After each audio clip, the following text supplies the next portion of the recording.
What doesn't kill you makes you stronger. I want you to sit in that very popular phrase and apply it to your life. Has the things that you've gone through made you stronger? Maybe they have. But maybe you are very sad, depressed, anxious, overwhelmed, and you don't really feel stronger.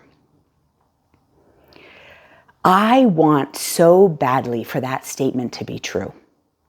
I have personally lost 3 children and my husband over the course of 20 years. And so I understand grief, trauma, hardship, pain. I'm also a psychiatric nurse practitioner, and I take care of people every day that would totally disagree with that statement of what doesn't kill you makes you stronger. You see, we all have a threshold for emotional and mental pain. We've seen it in prisoners of war. We've seen it in multiple complex trauma. Like, it begins to change how you show up in the world. Our pain can make us stronger, but it actually takes a process of thinking through your problems, organizing them, and making choices in line with what you want. My name's Dr. B. I'm a psychiatric nurse practitioner with over 25 years of experience. And as I told you, I've lost 3 children and my husband. And the first was in a drowning accident on vacation. And my whole world just came crashing down around me on that day. I remember standing on the banks of the river thinking everything is different. I didn't even have time to really understand the pain and work through that grief when my son Reggie began having catastrophic epilepsy. Then 3-4 years later, he was diagnosed with a rare neurodegenerative condition. Then they told me my daughter had it and my husband had it. And we were fighting for Reggie's life. In and out of the hospital. Multiple times we thought he was going to die. Breaking bones during seizures. Trauma, overwhelm. We all have a threshold to begin feeling depressed, anxious.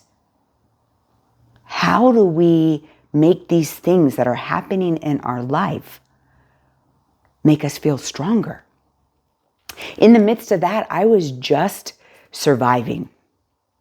I developed the Mentally Strong method at that time, but it was really just for survival for me.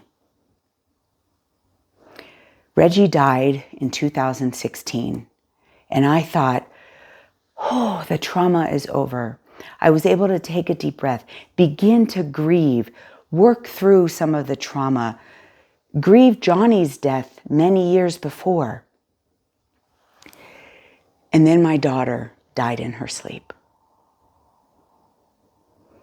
And then 3 years later, my husband died. So if life is hitting you, and someone says, what doesn't kill you makes you stronger, you either want to yell profanities at them, be angry with them, be angry with yourself, be angry with God. Like, the reality is that statement isn't true in it of itself. Now, as someone who has been through these horrible things of losing my children and my husband, are you able to look at me with more authority? That if she can do it, I can do it? So yes, if you actually work through and process and think through what has happened to you, you can be stronger. But it's not just with time or with life experience, right? You have to do the work. So what is the work? The work is being able to think through your problems. I do this thing called a thought map where we get a lot of things out on paper and we begin to make connections and know, being able to identify what you can change versus what you can't change. I could not win the battle against this neurodegenerative disease that my kids had.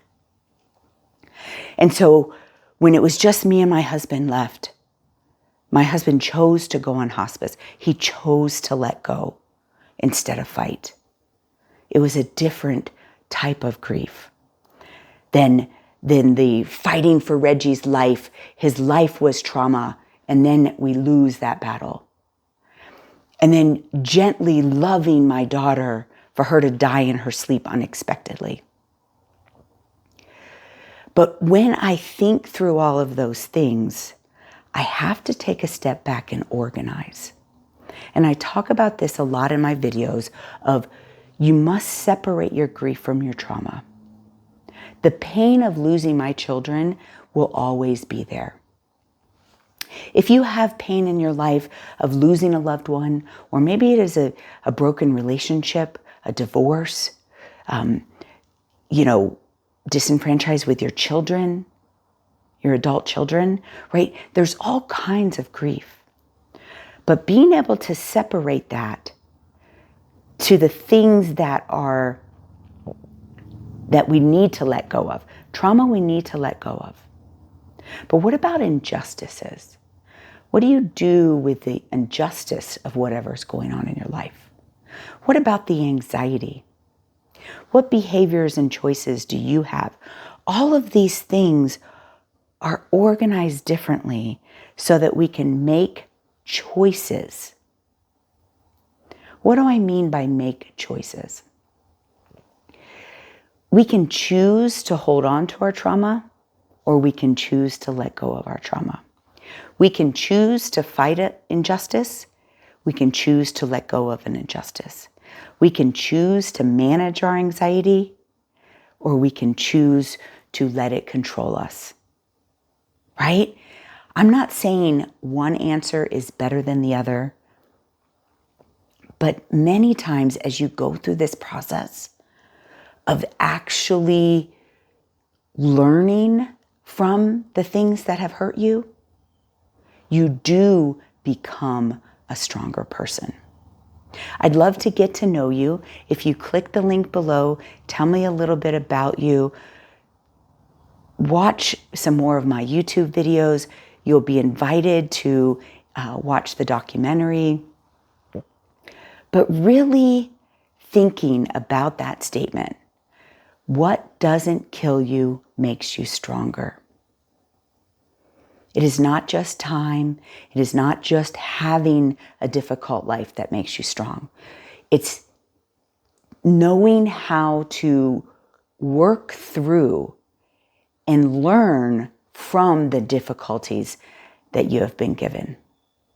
The last thing I want to leave with you is there's often a spiritual conflict in this journey of what doesn't kill you makes you stronger. I know for me, I was a born-again believer. I believed that God would protect me, that if I just prayed and I did the right thing, then God would bless me. And I believe that after my first child died, even after my second child died. But I can tell you, after my third child, Maya, died in her sleep, having never spent the night in the hospital. Yes, she had the same disorder as her brother and her father. And there was evidence of that with seizures and things like that. But I did not go to sleep that night in fear that she could die anytime soon. And so when I had to process the reality of that is not just grief. That is a spiritual conflict And it is very important that we begin to talk about we are physical, mental, emotional, and spiritual beings. And our mental health journey has a lot to do with our spiritual belief system. Grief has a lot to do with our spiritual belief system. I'm not here to tell you what to believe, but I am here to challenge you. Whatever has happened in your life, the difficulties that you want to make them stronger, I challenge you to identify the spiritual conflict there. Where did God, the universe, not show up for you?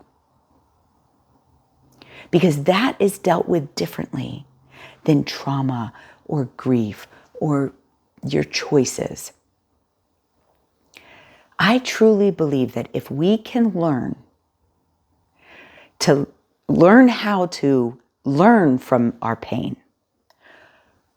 what doesn't kill us will make us stronger because we are mentally strong.